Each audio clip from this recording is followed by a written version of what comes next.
তাদের এই দেশনেত্রী জানাজা, দাফন, মন্ত্রসূচির সমস্ত কাজগুলো সুষ্ঠুভাবে সম্পন্ন করার জন্য কোঅর্ডিনেট করার জন্য তারা আমাকে আমন্ত্রণ জানিয়েছিলেন ক্যাবিনেট থেকে। সেখানে আলোচনা হয়েছে, একটু পরেই আপনারা সেগুলো জানতে পারবেন, তাদের প্রেস সেক্রেটারি আপনাদেরকে জানাবে।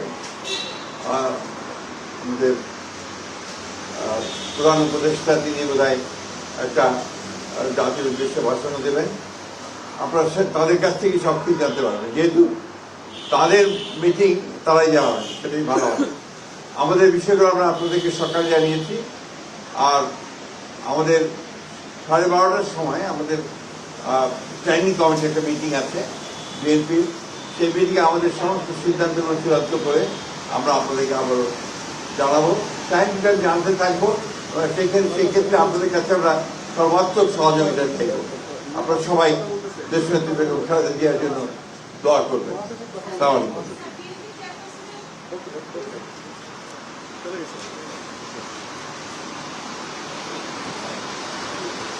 মোবাইল